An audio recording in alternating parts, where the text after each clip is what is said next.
So una nga pangutana sa inyo, pwede ba nato masairan nga sa kadugay nga panahon kay miabot naman kana siya og kung sakto ba ko sir nga niabot na og kinabang nga 6 months ang kining construction nga no aya pa ni siya na report sa pagkakaroon sa ato aya sa may sa guni ang pangusod sa ato atong dakbayan sa balay-balay. Tuloy no, ini project, ikatuloy na phase sa amo, ang phase 1, may sunod pa mo, phase 2, opening, dahil ang phase 3, leveling up. So muna siya, no, naka sila ito nga time, ireklamo na mo, hindi kagupa ang among Malinaw Creek. So kasi, nag-inspection ang DPWH at ito nga time, ang balas nga nagbahada gikan sa kalsada katuwag pa ko dito ibali mga 1 kilometer per zero ang damage ato. So muto nga time nakabayad sila o 341,000. So pila-pila ka bulan or tuig nun siguro natingalan na begin nakabot na yun Taguluan River ang Malinaw Creek. Usan siya ka tributary sa atong tubig sa Taguluan. So, muna siya ang makaroon, gikan aning ubos nga kalsada para lirod to, nahurot na gina among tubig kaguba, tulos na balas. Kung sa kalsada pa, sa una 1 lane, karon 6 lane sa siya. Dako na kayong damage. Pati ang mga kahoy, mga buntong, wala, purot tanan, ang mga kanong bitong dapitan. Labi na ang atong ecotourism, sa una nga time no, nag-trending ni siya, sa Sakata Malibalay na registered din siya kay katunga time sa una kang Ma'am Russia pa atong head sa tourism.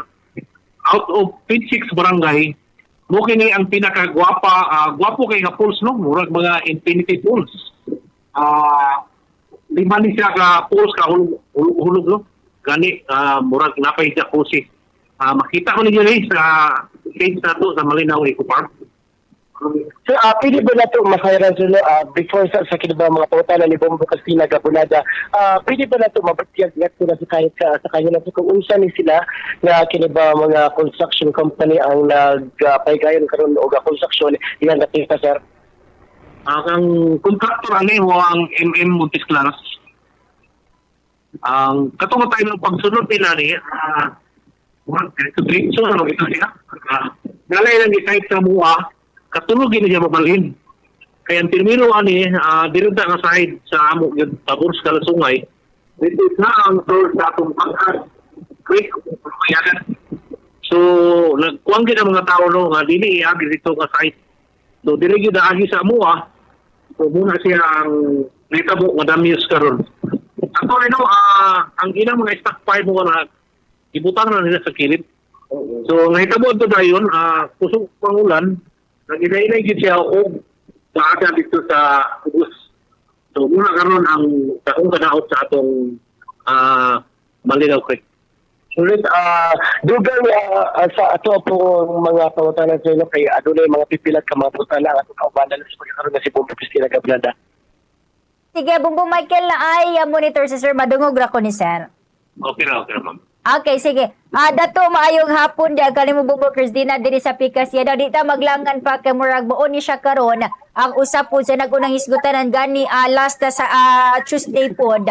Sa gipahigayon nga sanggunian nga panlungsod nga kani session sumausab ning usa silang gituki dato tuod.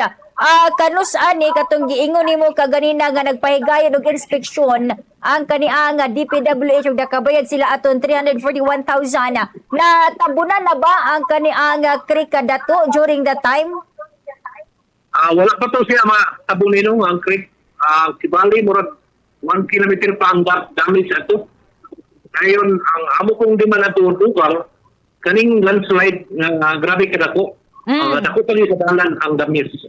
To dato kay atol sa session sa giingon man to ni Councilor Jason Chad Ayala nga nagsurya kuno sila aning kontraktor nga MM na sigon pa sa MM wa daw sila kabalo kumbaga ba dili sila aware ngingon ana di ang natabo in your end dato unsa man wa ba gyud sila kabalo or nagpabuta-buta ra sila ani dato? Actually, galing landslide o ang damage sa kuwan, ang iyong 1 kilometer, nakabalo na sa ani. Gani, nanay lang payment ani. Then ang kung ano kasubo ay gikan sa among sacred ground, dito man to nag-end ang ilang inventory. Ay nung sa ukos sa Kapitan, apil na nga itong tourism, nga Tiagong Falls, among nabantayan na hinirigid katabon. Antog garon, mga waiting seat na lang kung atop.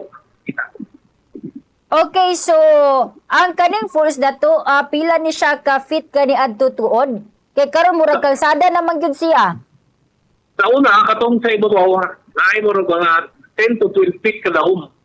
Katong ikaduha diri sa ubos. Pero karon wala yun. Mga tupong na sa top ang balas. Reveal na kita na ng tubig.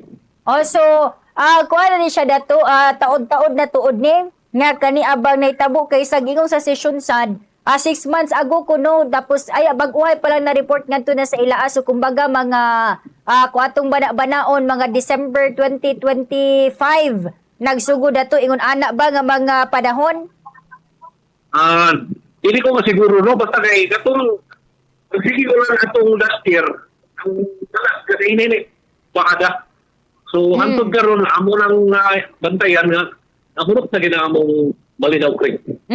Ada to tuod na mga kuan dira mga kaigsunan nato mga lumulupyo anang maong area tuon.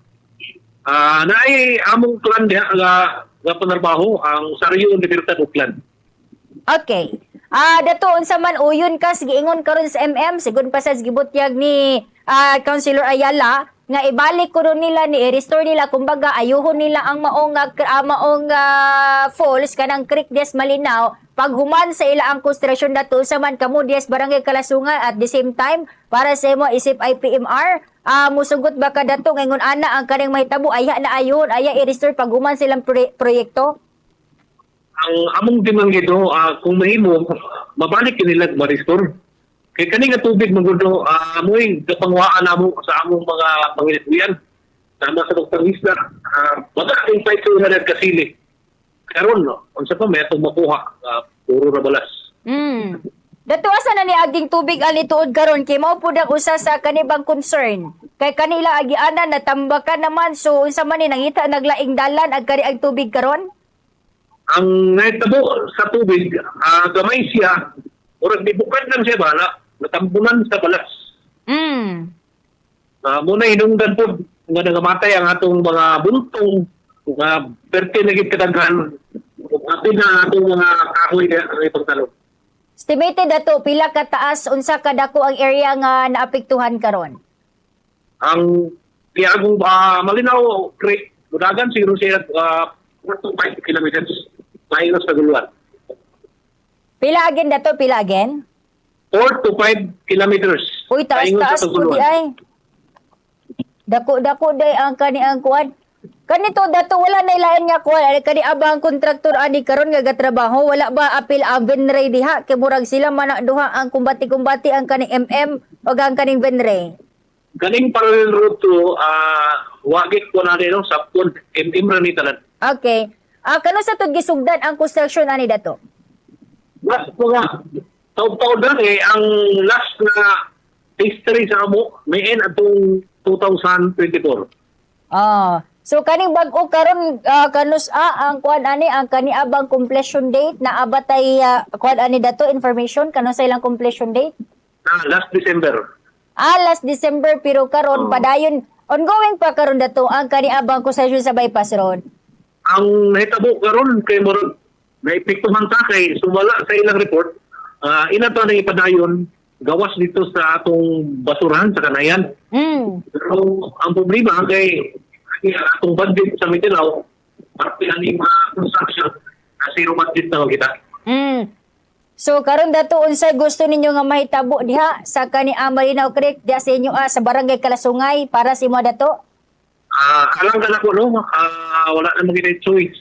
Kaya muna programa sa atong gobyerno, nga matabangan ang atong mga maguguma, labi na sa bukid, na madalanan. So, damit siya magiging siya, ang ato, pahigayin lang ita o mga replanting, o erosion control, o pag-rehab sa atong mga tanom nga naade sa creek nato, para mabalik siya pagka pagka-green. Kos gyapon ni siya dato sa kaniabang considering kanang baha ka ng pagbaha sa maulod po niya kanang area diya. Balik ko rin po ko naman. Kaniabang murag rason gihapon ni nga nung kanabang panahon sa kaning pagbaha dato nga kusog kaayo ang kaniang tubig. Panahon sa tiuran gito, dako sa kisi sa tubig. Okay, sige. Atong balikan karon mga kabumbu kay nawala.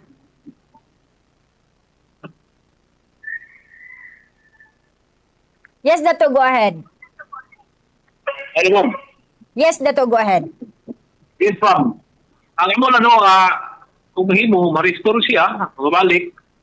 Tanan mga katong gipang istorya ni Kunsihel Gapol, mag-restore na atong Malinaw Creek. Mura ginamong gitawag na mabalik pa. Okay, sige, Dato, maayong hapon o daghang salamat. Bumbu Michael, go ahead. Okay, may One last question lang siguro sila. Sa katubang nga panahon sa una, sir, nga katong wala pa siya himpit nga na daw, dagan ba sa to ako mga pipila ka mga turista nga mga nakabisita sa maong lugar, sir? Kala lang tayo, no? Nag-trending na siya muli daw. Ato, na po na, kasi ka sa bisita, lang kay Taganjo, halos straight dito siya from Visayas and Mindanao, ang atong bisita. Kasi po tayo, amo po na ng COVID, no? So, trending siya. Pero katong nga time, sir, wala po siya kinibang kipapahayo na kinikita mga fina to kung kasi mga turito.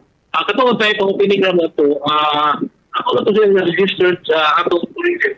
Ang amo ito is, namin permit sa city, kaya kung lagi, amo mo itong kasulian, turismo. Kung lagi, magsugod nila itong construction, nagkita-ita lagi siya, medyo na naging diferensya gamay sa atong tourism. Alright. So, dagang kayo nga salamat o mao katabombo Cristina Pedro ato apong personal na pagkikinaping nga tula kang dato Jumasario diri sa ato apong IPMR sa may barangay Kalasugan ng ato apong Dakbayan sa Malibalay. Nga so nanukad gikan din sa barangay Kalasugan ng ato apong syudad sa Malibalay kini si Bombo Michael John River, and this is Bombo Radio Philippines #1 and most trusted source of news and information on the Basta Radio. Boom! Daghang salamat, Bumbu Michael John Ridor.